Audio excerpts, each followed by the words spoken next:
Any questions so far? How could there be? Sure. I don't know.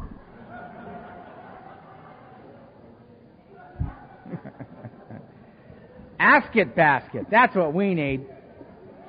We have one.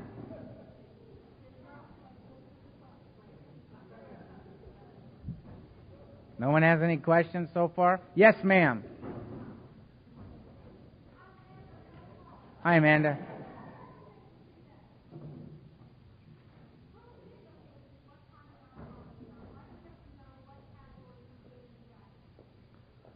The question is, who gives a hoot what kind of alcoholic we are? Why should we have to fit into any particular category? Excellent question. Seconded by this woman over here. Yes. And I agree with you. You know, all that stuff is in the beginning, I think, is people could say, oh, well, I identify with that, or identify with that a little bit, or identify with that. And it just allows you to move on. You know, you'll hear people in meetings say, oh, hi, my name is, you know, Bob, I'm a real alcoholic, or, you know, I mean, as opposed to the rest of us, you know,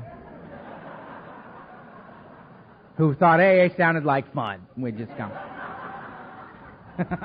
You know, alcoholic. You know, I agree with you. We can't point to anybody else and say, you know, I'm an alcoholic. And, well, actually, in a meeting I did here one time, it was one of the greatest things I ever saw in an AA meeting. It was at my home group on a Monday night, and they asked for anybody that's new to stand and give us your name and the nature of the disease so we can get to know you better at the break, right? And at my meeting, we actually do that, right? And this guy gets, anybody new, and this hand goes up, and this guy stands up. My name is Claude, and I'm an alcoholic. And he goes, and so's that guy over there. And sits back down, right? I thought that was the greatest thing I ever said. You know, he's right. That guy is. I've heard him say it before. I love that stuff, right? Yeah. It's just stuff that you can go, yeah, well, that's me. Carry on. You know, I'm an alcoholic. Who identifies me as an alcoholic is me. Nobody else. You, nobody else. You know, what we identify with, how we come to that, you know, is how we come to that. A lot of us knew it before we got here. It's amazing for me, because I'm a low-bottom, damn near dead drunk when I got here. I mean, I got here and went, yep, that's me, yep, that's me, yep, that's me, yep, that's, you know what I mean? There's no question. It was amazing to me, because it's outside my own experience, but I see it happen, are the ones that come to AA that aren't convinced, have somehow gotten here not yet convinced that this is where they need to be. It must have something to do with the amount of education that's gone on in our communities over the last 25 years, that they find their way in here. Or they got the nudge from the judge, you know what I mean, or a family member's forced them in, or, you know, they're here under threat of some terrible event, you know. And they go through this process and discover that they are. You know, it's just amazing to me to watch that happen. I love watching that happen. It happened to a guy I'm sponsoring right now. Let's see, he's got to have about 57 days now. Yeah, 57 days. He's very funny, too. We were at a meeting. He had, the last meeting I was at with him, he had 51 days, and there was a guy who'd shared right before him who had 41 days. So he had 10 days more than this guy. So the guy's sharing about, you know, his plight as a recovering alcoholic is 41 days, right? And the guy's going through a lot. And my guy raises his hand, you know, Dave, alcoholic, and he looks at the other guy and he goes, and I got 51 days, and brother, I got to tell you, I've been there. Yeah, last week. You were there. Oh, God, we're classic, aren't we? So, did I help with the question? Thank you. We all right over here? All right, good. Any more questions? We've covered so much already. All right. Step 3. Made a decision, right? To turn my will and my life over to the care of God. I mean, to keep this one simple, for me, some people apparently have no problem with this step. They come in with a significant spiritual life in place. It's odd that the normie thinks, how can you be an alcoholic and have a spiritual life at the same time? Easy. you have a profound faith in God, and you drink uncontrollably. That's how you do that. That's how that happens. But the third step for me was very scary. This was a very scary step because I knew going into this process that my life was on the line. I knew that I was in the last house on the block.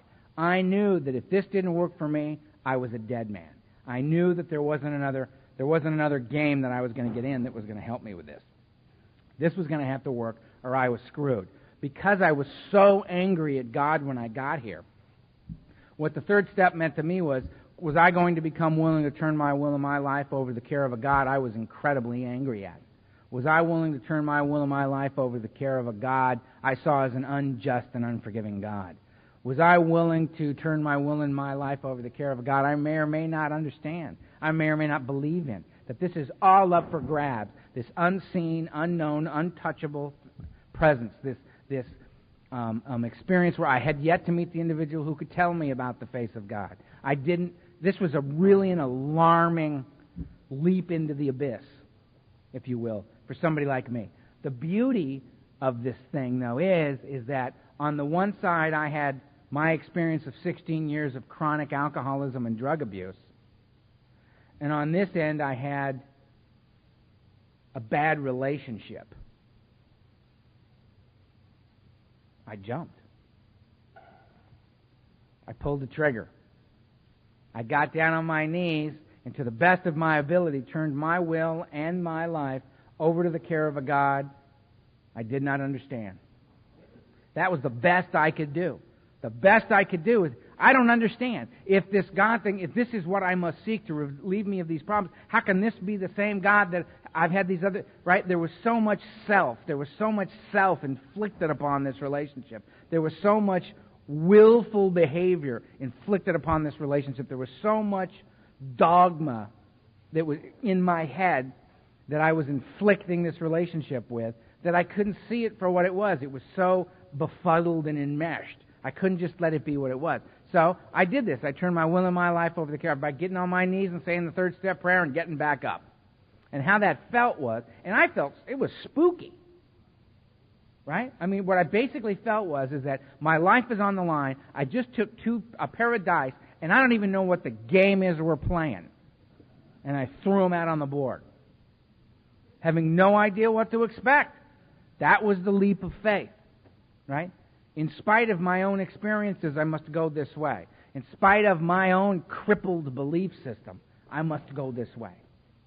Those who have what I want are saying go this way. See, that's the amazing thing about Alcoholics Anonymous is I'm sitting around in meetings and there's guys like the late Fred Ellis, right, in these meetings. And this man would talk, and I believed everything that man said. If I stood next to him, if I felt like I'd taken 20 milligrams of Valium, I'd just, nice.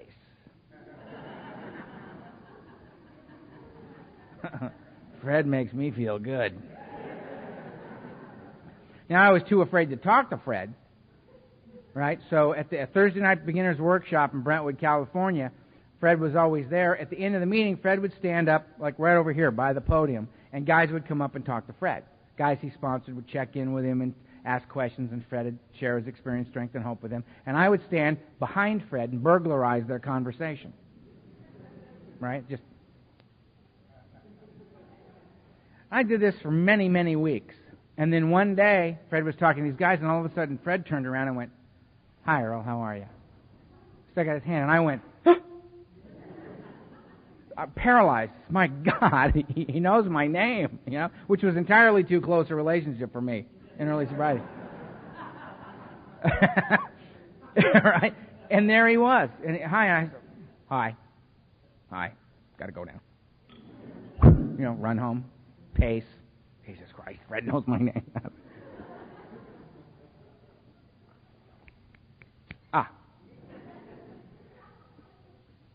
So I did this step. It felt like, when you get on the roller coaster and you're going up the thing and it's going click, click, click, click, click, click, click, click, click, click, click.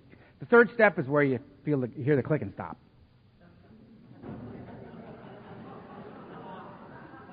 It's like, well, buckle your seatbelt. Here we go. You're on the ride now, pal. And that's how it felt to me. It felt to me because as soon as I did it, it felt a little spooky. It felt like, wow, man, I really did that. I did that as well as I could do it at that time. And I got back in my seat in the book. And basically the book says at that point, we were hoping you're serious about what you just did. It's like, oh, God, now you tell me. Couldn't you said, you better be serious before you do this, right?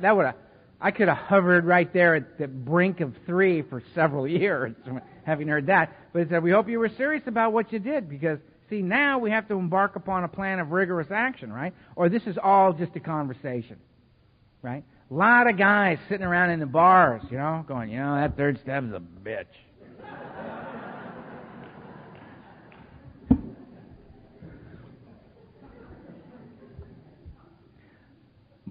Anybody in here ever heard of a guy named Mike Ross? It's apparent I need to tell you about Mike Ross. Now, one hand went up. Mike Ross was bigger than life in every respect. Big man. I think when I got sober, Mike must have had, I don't know, like 1,100 years of sobriety. He'd been sober forever. He was this old guy, gruff man. And we used to love the guy. My friend Christopher and I, we would go to this one meeting where Mike always went. And if you didn't have 10 years, he wouldn't even talk to you. You know what I mean? Because he figured you could die at any moment. There's no point in investing any time in you. I mean, he's just this hard-edged guy, right? But what we didn't care. You know what I mean? What we loved about the guy was what he shared in meetings and the way he would say goodnight. Because, I mean, every time you'd see Mike and he'd be walking off towards the door to leave, and we'd be behind him and we'd go, "Good night, Mike." And Mike would think that a friend of his was calling out to him, and Mike would turn around to say goodbye to a friend and go,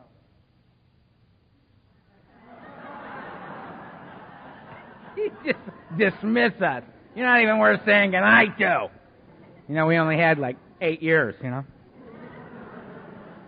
Guy was hysterical, but he saved my life more than one time. We would be sitting in a step study. I remember going to this one step study, brand new, and I mean, my head's on fire. I'm in flames. Just nobody can see it. You know what I mean? I'm walking in a meeting, and I'm going to get a seat. I'm going to sit. We're going to talk about the step. We're going to talk about the steps. Okay, good. Apparently steps are a big thing. We'll talk about steps. 4-step. 4-step. Haven't done that yet. Let's hear all about it. It's great. I just, sit in a meeting. I'm like out of my mind, but, people are walking up and going, how you doing, Earl? Fine. How you doing, Earl? Fine. My newcomer mantra. How you doing? Fine. In my head, I'm thinking things like, you're not being attacked. You're not being attacked. He just said hello. You're not being attacked. Mayday! Person coming at me. Dicey in my head. And I'm sitting down, and a guy shares about the 4-step. Talks about the 4-step. Great length. Great detail. Minutia. God, could there be any more about this step? It's brilliant. I remember thinking, got to get the guy's number. Fabulous. Broke the step down. What more could I need to know? Next guy raises his hand. Goes on for 5 minutes about the 4-step. Just fabulous. It's just unbelievable. Couldn't be less like what the last guy talked about, but delightful. Very entertaining. Great stuff. Thinking, okay, all right, we got two ways to do this now. If I have the 5th guy, I'm thinking to myself, okay, well, I don't need to buy a new gun because I'm only going to use it once.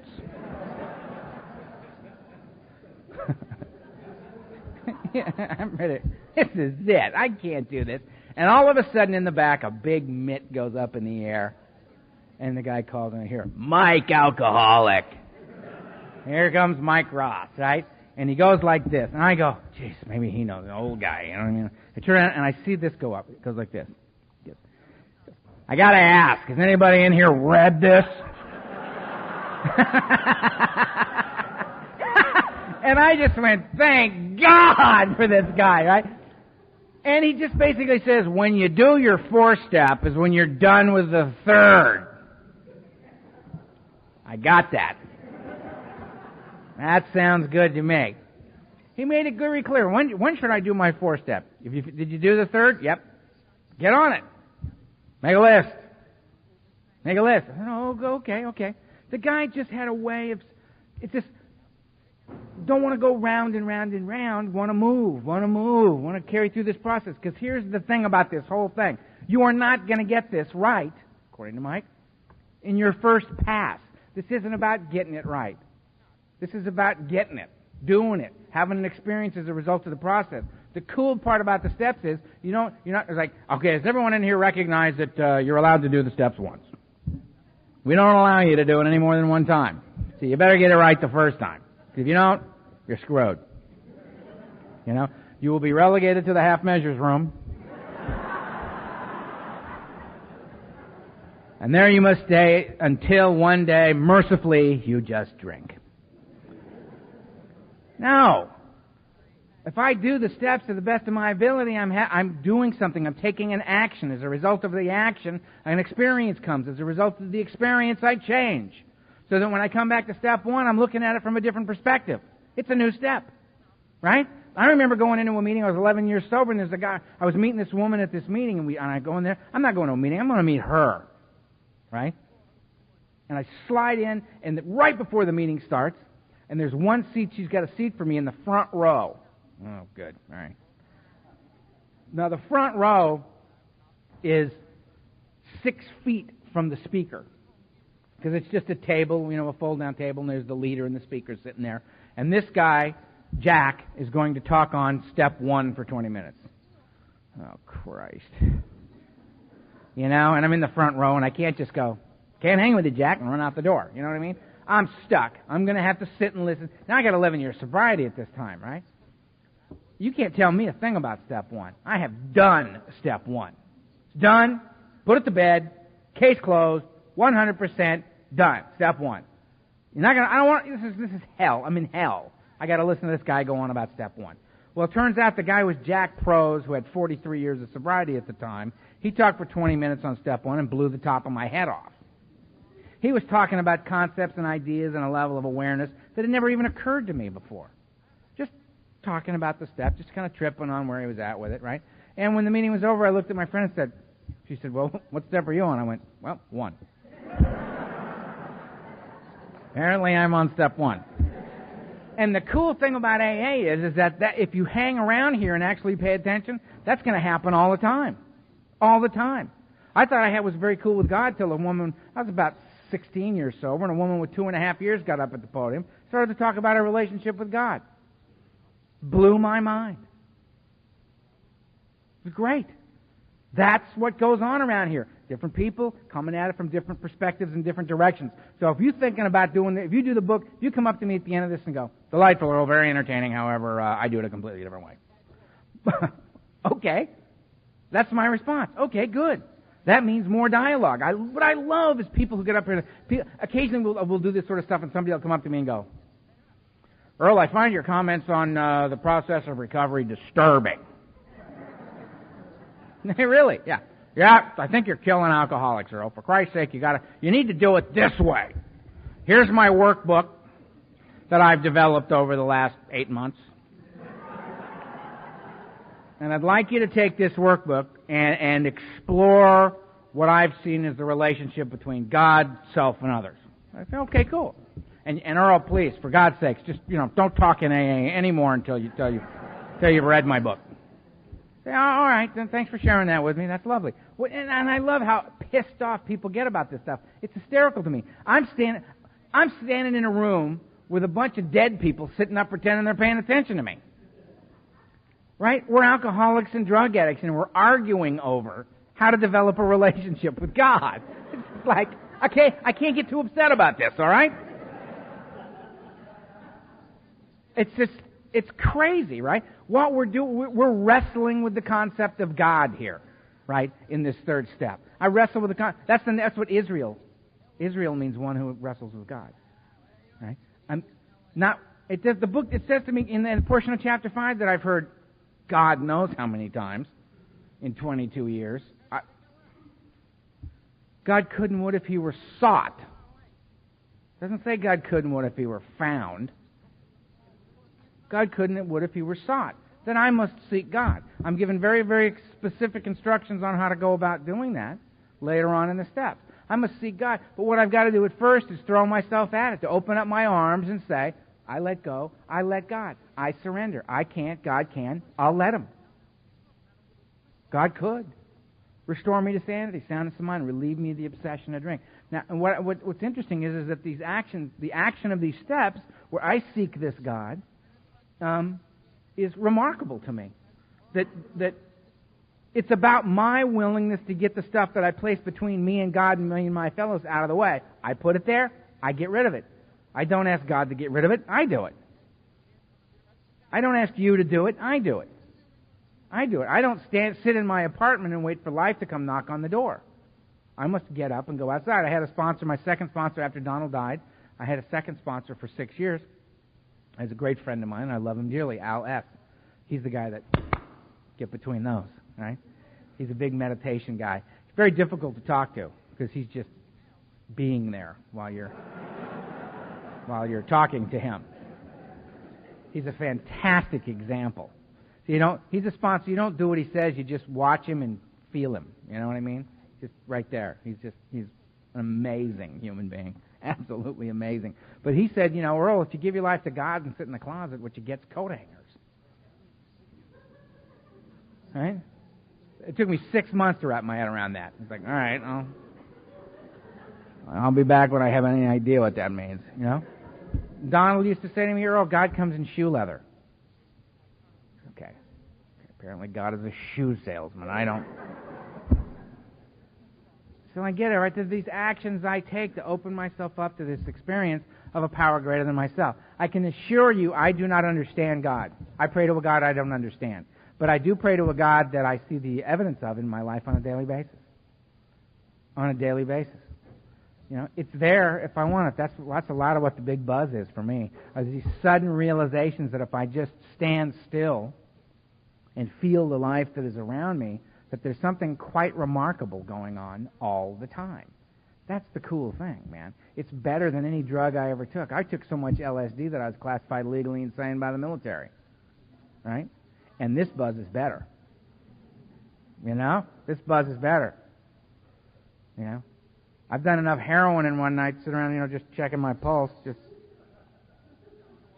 yeah, there it goes again. Good. I've slowed it way down. I've drank enough alcohol to come to in different cities. Right? No buzz better than that. The clarity of being completely present in a moment and feeling the presence of God. That's an amazing event. And this is the only way that that's available. How I begin that process is by being willing to turn my will and life over the care of God as I understand Him or don't understand Him. To get out on my knees and say the third step, prayer. And I mean literally get down on my knees, not figuratively speaking. For me, literally. I literally get down on my knees and say that prayer. The reason I do that is I got to humble myself. Humility is the willingness to learn for me. And I have to present myself willingly. And that way, I know for a fact, there's no mistaking. I can't say, well, I feel willing as I stand there with my chest out. But if I'm willing to get down on my knees and just do it from a position, I'm not being submissive. I'm relinquishing power. I'm relinquishing control. Come on. I'm here. I'm willing. If I ask, God will come. That's what the book says. I have to ask. I got to ask. Right? So I do. So that's step 3 for me. Nice and simple, easy. It's about the experience of it. It's about gathering an experience. It's about creating an opportunity for a deeper and more meaningful experience. That's what it is. Step 4, I just pulled the trigger in step 3. Boom. I'm in. The ride stopped clicking. Here we go. Right? It says I must immediately, I get up from step 3 and I embark upon a plan of action immediately. What's the action plan? For me, 4 through 9. 4 through 9. 4 and 5 is me. 6 and 7 is God. 8 and 9 is you. Nobody else to play with. That's everybody. We're all covered. What do I do in 4? Well, according to this, I do a resentment inventory, a fear inventory, and a sex inventory. Why do I do it on those 3 things? Because if you want to see where I can leave the playing field, those are 3 pretty good areas to take a look at. We're going to see a pattern develop here that a blind man could see. All right? So that's why I do it. And I just do it out of the book. I do a resentment inventory, right? I do it in 4 columns. There are those that will tell you it's 3 columns. There are those that will tell you there's 4 columns, but 3 of the columns are broken down into 4 specific areas. There are others that will tell you that there are 2 columns that are broken down into 1 into 3 areas and 1 into 2. There's others that will say, we do it in black and white, so when you do your 4th column, we suggest you use these 4 things and write a sentence detailing specifically how those things have come into being. To all of this I say, okay. Sure. Whatever floats your boat. Whatever you can look at and go, well, that makes sense to me. I can see that. Great. Then dive into that. Just do it. Just do it. First inventory I did, I went to my sponsor, who was not a big book guy. Donald wasn't a big book guy. He used to rant and rave at us. He called us little book thumpers. You little book thumpers. He goes, before there was a book, there was one alcoholic down in the dirt sharing his experience, strength, and hope with another alcoholic. Well, that's true. We're going back to the book now. And you would get into the book. And in my first inventory, I said, what do you want me to do? He said, get rid of the garbage. So I wrote 27 pages of garbage and told him about it. And I got my first direction from my sponsor in AA. My first direction was, we don't kill people here one day at a time. Which I thought was very reasonable, doable, just one day at a time, just today. And I haven't killed anybody one day at a time. I was actually planning a murder when I came to AA. So he felt compelled to tell me immediately, we don't do that.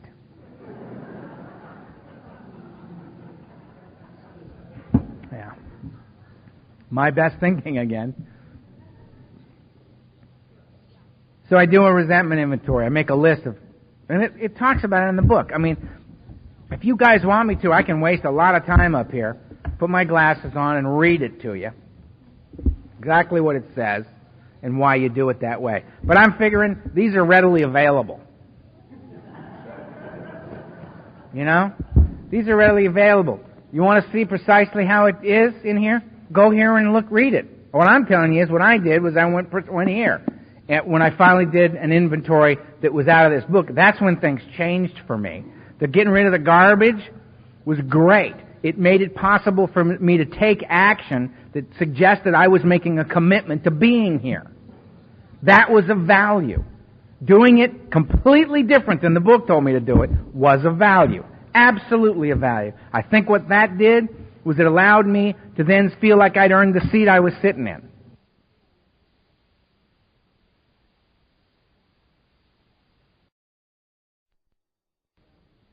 In AA, that I was an active member. I'd written 27 pages of this stuff, down on paper. I was doing something in support of my own life, in support of my own recovery. I wasn't acknowledging that this was my problem. I wasn't acknowledging that this was my solution. I wasn't quietly slipping off the couch to my knees, saying the third step prayer and popping back up. I was actually, at the direction of another human being, my sponsor, writing down all my secrets, all the stuff I was going to my grave with. It was really, really valuable. Did it change my life? Yeah. Did doing out of the book have a more profound effect on my life than that? Yeah. Much more so. Much more so. Because I was able, in this inventory out of the book, to see the pattern of behavior in my life. When I looked at my inventory, when I looked at my side of the street, when I looked at how resentment, fear, my sexual behavior was isolating me in the world, when you looked at my whole inventory, I saw one word: powerlessness. A powerlessness to be effective in the world. Powerlessness in terms of my own individual well-being. Powerlessness in terms of my relationships with other people. That I was in fact a self-centered, frightened man, and that this was ruling my life. In my sexual relationships, I was either completely in control or totally unavailable. Right? Never in the middle. Never an equal participant. Completely unable to do that. My relationship with God, I already told you about that. That wasn't doing so well. Relationship with self, filled with self-loathing. All of my relationships were just in the trash can. This was a painful experience. I listed my resentments. I listed the individuals that I resented. I listed the institutions that I resented. I listed the principles that I had great objection to. You know? Loving and being loved, being on time, being accountable for my actions.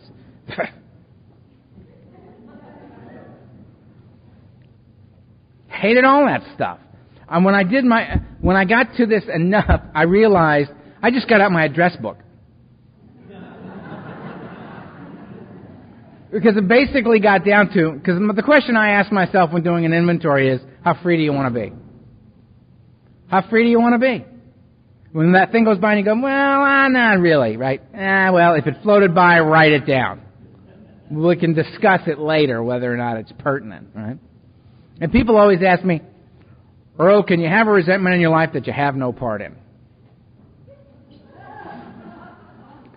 And my answer to that is, probably. There weren't any in mine. But I have actually sponsored a couple of guys that had some things listed, and they had no part in it. Right? They had no part in it. There are circumstances that can occur in life that can cause you great deep-seated resentment that you have no part in. Yeah, I've actually seen it, and I'll be happy to discuss with anybody at one of these breaks that we have along the way. For you smokers, of which I am now a proud non-member of that group. Yeah. The smokers. No, here's the smokers.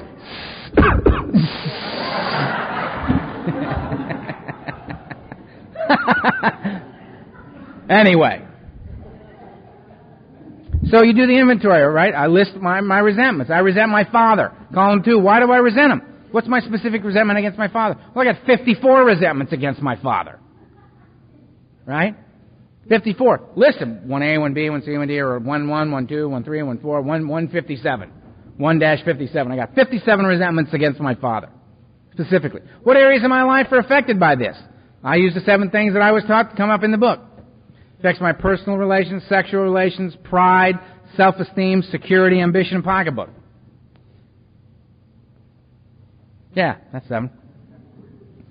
Right? I list any or all of those that are affected as a result of this specific relationship. What's my part in it? List 4 things in the book: selfish, dishonest, self-seeking, pride. And what are these things that aren't in the book? And specifically, how did this come about in my life? Next. Now, other guys break it down way more than that. One other guy that I hold in high regard, adore him, has now come to the belief that there is no 4th column, that it's a 3-column inventory. I have yet to discuss this with him. I have absolutely no idea what he's talking about. But I'm willing to listen. I'm not going to reject it out of hand. Fine, you got another way of doing it? Let's hear it. If it works for me, I'll give it a shot. Because this isn't about this way. It's about doing it. It's about getting this stuff down on paper and being relieved of this. This is the stuff that I put between me and God. So I get out my phone book because basically I realized at one point, my address book, if I knew you well enough to put your name and phone number in my address book, at some point you had frightened me. And if you frighten me, you piss me off. You frighten me, I resent you. Right? Now, early on, all you had to do to frighten me was walk up and say, how's it going? Well, what the hell are you asking me that for? How the hell am I supposed to know what's going on? I don't know what's going on. And clearly you don't either, or you wouldn't be asking me. I hate you.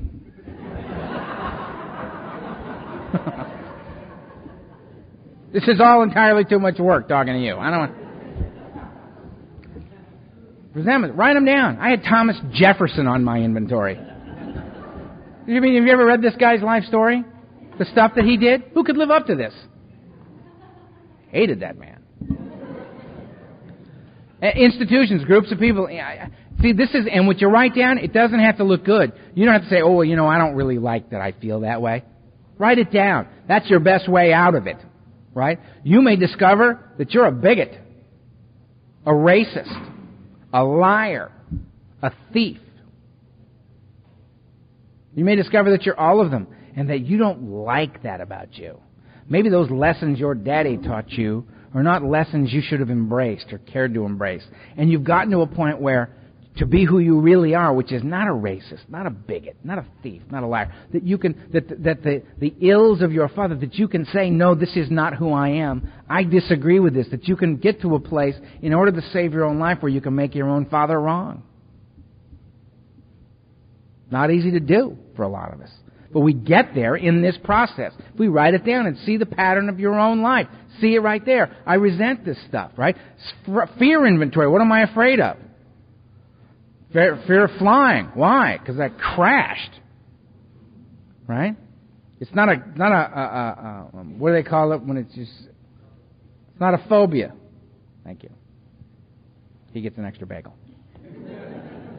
It's not a phobia. It's based on my experience, right, that I'm afraid of flying, right? Well, why am I afraid I crash? And then move through your inventory. Move through. Basically, what I've discovered is I'm afraid of two things.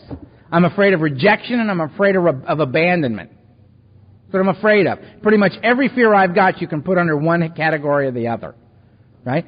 So in the 12 and 12, in the 7th step, right, second to last page, it says, self-centered fear is the chief activator of all my defects of character. Either I'm not going to get something I want, or I'm going to lose something I already have. Rejection and abandonment. And it gets real simple, so that when I'm functioning in my life, I don't have this blanket, vague, unexamined wall of fear that I can throw up in the world. You know what I mean? So when you walk up to me and suddenly you're confronting me, Earl, I hate your discussion about step 3. Wall of fear. Now lob things over the wall until this person goes away. Yeah, well, I don't like your clothes. I don't like your discussion on step 4. I hate you. I don't like you either. Screw you. Lobbing stuff over there. Make him go away. He's scaring me. Then the person goes away. But if I recognize all I'm afraid of is fear, I have a fear of not getting what I want or losing something I have, I'm afraid of two things, right? So, you come up and you scare me, and I throw up my wall of fear and I just go, oh. Well, that didn't work. I got to take a deep breath and go, what am I afraid of here? I'm afraid I'm not going to get something I want to be accepted by you, or I'm going to lose something I already have. A reason for being here. Or just fill in your own blank, whatever it may be. What works for you, right? And it's just silly. And then you say, I don't like your thing on step 3. And I go, well, you know what? Let me take you back to the room back there. There's a whole bunch of tapes and stuff of other guys back there, some of whom I think are really good at talking about the book. Maybe one of them's got a way of breaking down step 3 or step 4 that you like. May I suggest Joe and Charlie? Right? It's got nothing to do with me. You don't like it? Okay. Fine. I personally delight in the way I do this.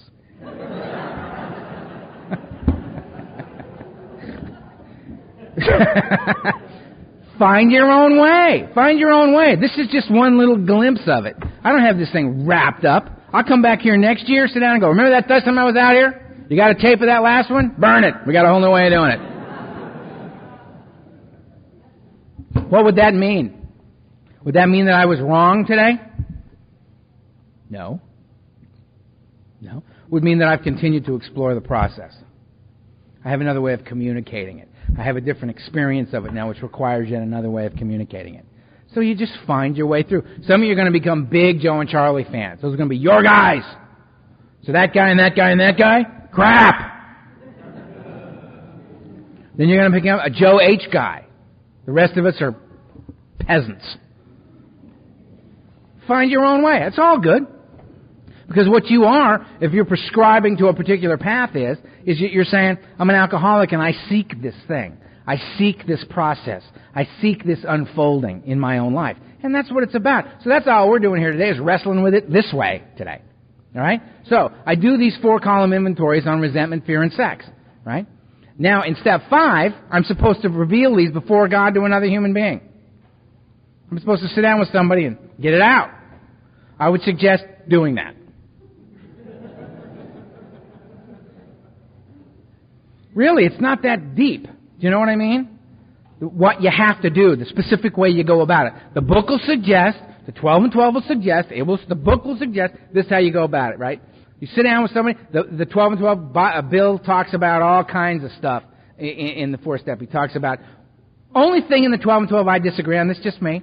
I actually disagree with something he says. He says, well, if you got a bunch of really, really heavy stuff that you read most of it to your sponsor and then you go to another person, there's one paragraph, and talk about the rest of it with somebody else. I don't go for that personally. I was so good at compartmentalizing my life when I was out there. That was one of my major problems, was that nobody knew the whole story. This guy knows a little bit, she knows a little bit, that guy knows a little bit, she knows a little bit. But nobody knows Earl, really. Nobody knows the whole deal. And there's pieces in each of those compartments that say an awful lot about who I am. So I had to find me, that's just me, I had to find a place where I could give it all up. All of it in one place. So that's what I did. Before God to another human being. And I sat down and I laid out my 4 columns in resentment inventory, and I did it in columns, right? And I read it in rows. Right? I wrote my resentment list until it was done, then I went to column 2 and answered the stuff in column 2. When that was done, I went to column 3. When I read it to the individual that I read it to, I read it across in the rows. 1, 1, 1, 2, 1, 3, 1, 4, 1, 5, till 1 was done, then I went to 2. And I read across. And that way. And that was how it became a completely different document. Doing it that way. Instead of just this way, all of a sudden I'm doing it in another way. And this incredible pattern of behavior in my life is revealed to me. Right? So that was the 5th step. I sat down and I did it. Was I happy about this? No. Was it a comfortable experience for me? Absolutely not. Did I have a lot of discussion with my sponsor as I was reading it to him? No.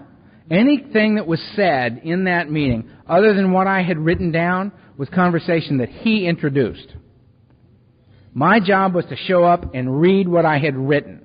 Not offer further explanation, not read what was written. Not an occasional preemptive strike where I would sit and go, now this next one. Let me discuss this next one with you. I want to restate that I was not in my right mind, that I personally do not consider this to be an example of who I am. None of that. He just shut up and read it. And I read it, and occasionally he would say, time out. Right? Read that last one again. I loved that one. And he would he would do that to me. Or he would do the wonderful, loving sponsor type thing where he would say, that reminds me of a story. Because he'd see that I'd read one that I was particularly ashamed of. And he would say, that reminds me of a story. And he'd tell some atrocious story about something he'd done that was very, very similar to this hideous event in my life, right? And it relieved me. I mean, there was healing that went on as the process took place because of who he was. I mean, it was just an amazing, amazing experience. Did I feel, and at the end of the 5th step, I felt different. What I felt was remarkably exposed. That's what I felt. And it was remarkably uncomfortable. But it was the only way I was going to discover for myself that I could tell you the truth about who I was and you wouldn't throw me away. That you would just consider me more as one of yours, as with you, than before. Right? That was it for me, and that was the only way a guy like me was. Believing you that because you told me so? Nah. Not like I got it when I did it. When I did it, I was in. I was in. I showed up, and I looked at my sponsor when I was done with my 5th step, and I said to him, now all I have to do is wait for you to die. And he looked at me and he said, oh, isn't that lovely? And he walked away. Amazing experience. An amazing experience. Let's take a break.